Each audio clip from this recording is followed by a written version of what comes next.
আমরা মজলুম আপনারাই বলেছেন, আমরা এখানে বলিনি। এদেশের সম্ভবত সকল মানুষই এটা অনুভব করে। এটি আমাদের পরম পাওনা। আপনাদের এই অনুভূতিটাই আমাদের পরম পাওনা। কিন্তু ভবিষ্যতে আমরা যখন কোনো সুযোগ পাব, আমরাই যাতে আবার আরেকজনের উপরে জুলুম না করি, আপনারা আমাদেরকে শক্তভাবে ধরে সাহায্য করবেন। যে কষ্ট আমরা পেয়েছি অন্যদের দ্বারা, আমাদের দ্বারা যেন একই কষ্টটা অন্য কেউ না পায়।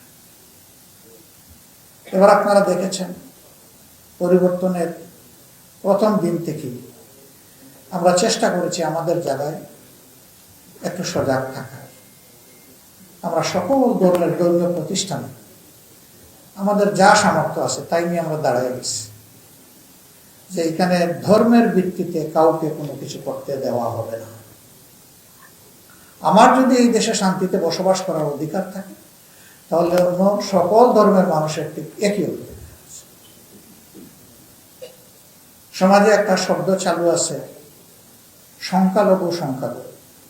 এই শব্দের মাধ্যমেও কিন্তু সমাজটাকে ডিভাইড করা হয়। আমরা এই কনসেপ্টের সাথে একমত। neither majority nor minority, we demand unity. এই মাইনরিটি মেজরিটি স্লোগান আমাদের দেশে যত উঠে, দুনিয়ার আর কোন দেশে উঠে আমি জানি না। প্রয়োজনটা কি? আমরা তো মিলেমিশেই আছি। সাম্প্রদায়িক সম্প্রীতি রক্ষার জন্য আমরা সকলে সিনসিয়ার। এবার আপনারা দেখেছেন বিভিন্ন প্রতিষ্ঠান পাহারায় শুধু রাজনৈতিক ব্যক্তিরা নামে নাই, মাদ্রাসার ছাত্ররাও নেমে গেছে, তারাও কিন্তু পাহারা দিয়েছে। আমাদের দল ছিল, বিএনপি ছিল, ছাত্র দল ছিল, এর পাশাপাশি মাদ্রাসার ছাত্ররাও ছিল। আমরা এটাকে অ্যাপ্রিশিয়েট করি, কিন্তু এটাও আমরা চাই না বিশেষ পরিস্থিতিতে কাউকে কাউকে পাহারা দিতে হবে কেন? আমার জন্য যদি পাহারা না লাগে, আরেকজনের জন্য লাগবে কেন? এই সংস্কৃতি উঠে যাক, সেটা আমরা চাই। সবাই যেন এখানে নিরাপত্তার গ্যারান্টি পায়। আমি কি শিখাই দেব অথবা বাধ্য করবো আরেকজন কোন ধর্ম অনুসরণ করবে, এর অধিকার আমার আছে? নাকি আমার উপর কারো জোর খাটানোর অধিকার আছে? তা যদি না থাকে, তাহলে কেন এটা হবে? কেন কিছু মানুষ আতঙ্কে পড়ে যায়? এই জায়গাগুলো আমাদেরকে পরিষ্কার করতে হবে।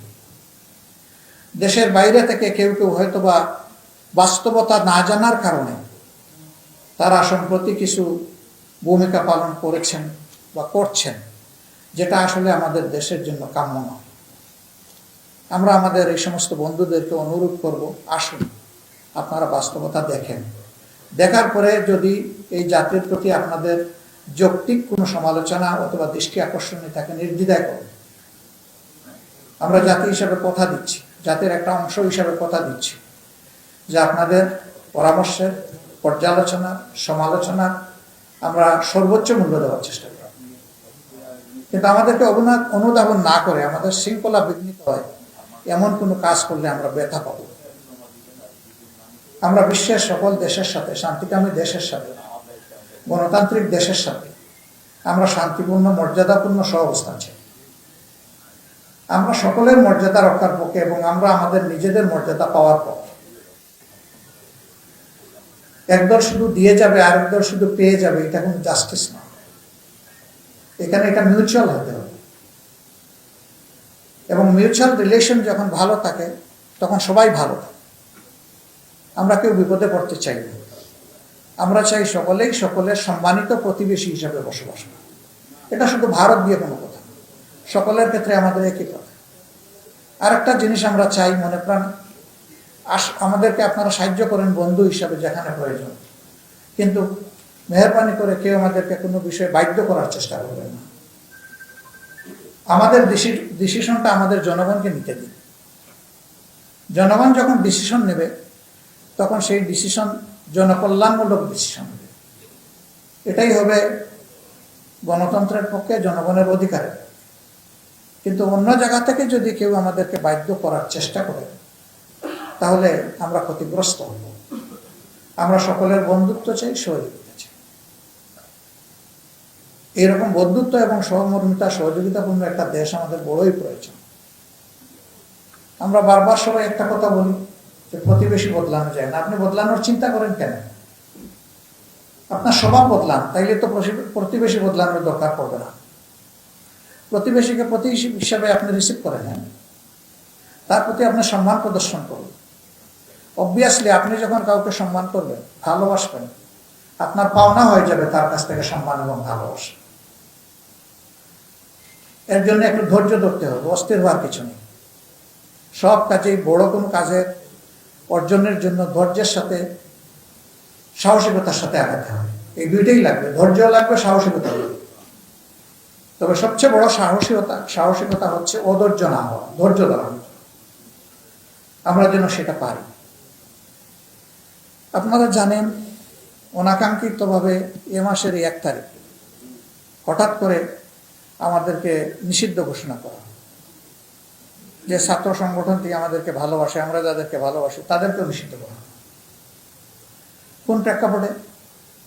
যখন অধিকারের দাবিতে সারা জাতি ঐক্যবদ্ধ। আমি সূচনায় বলেছিলাম 1.5 মাসের শিশু থেকে 90 বছরের বৃদ্ধ বুঝলাম, শিশু 1.5 মাসে কিভাবে এসেছিল।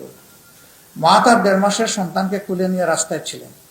আপনাদেরই একজন জিজ্ঞেস করেছেন, সাংবাদিকের বন্ধু, যে আপনি এই ঝুঁকি নিয়ে, এই কচি বাচ্চা নিয়ে এখানে রাস্তায় এসেছেন কেন? এই মা অত্যন্ত স্থির চিত্তে ধীরভাবে তিনি উত্তর দিয়েছেন, বাচ্চা কি আমারই শুধু একটা? আর মায়ের সন্তান নেই? সব মায়ের সন্তানদের বুকে গুলি ছোড়া হচ্ছে, আমি আমার সন্তান নিয়ে এসেছি, সেই গুলি গ্রহণ করতে সেও যেন শরীক হয়ে যায়। দেশের জন্য, জাতির জন্য, মুক্তির জন্য, স্বাধীনতার জন্য, এটা দ্বিতীয় স্বাধীনতা অনেকে বলছে। এই স্বাধীনতার জন্য যারা শহীদ হয়েছে, আমি তাদের কাতারে আমার নাম লেখালে আমি গর্বিত হব। সেই বাবাই সঠিক বাবা, যেই বাবা তার সন্তানের উন্নতি তার চেয়ে বেশি চায়। যে আমি সমাজের যে জায়গায় এসেছি, আমার সন্তানটা আরো উঁচু জায়গায় চলে যায়। এরা আমাদের সন্তান। সন্তানদেরকে গাইড করা, ভালোবাসা এবং অ্যাসিস্ট করা আমাদের দায়িত্ব। অনুরূপভাবে তারা যদি কোনো দেখি আমরা যে তাদের পথ হারিয়ে ফেলছে, আমার সন্তানটাকে শক্ত হাতে ধরে পথে তুলে দেওয়া, এটাও আমাদের। অতএব এখানে চেক অ্যান্ড ব্যালেন্স রেখে আমরা যদি সমাজটাকে গড়ে তুলি নবীন প্রবীণের সমন্বয়ে, আলহামদুলিল্লাহ দেশ পথ হারাবে।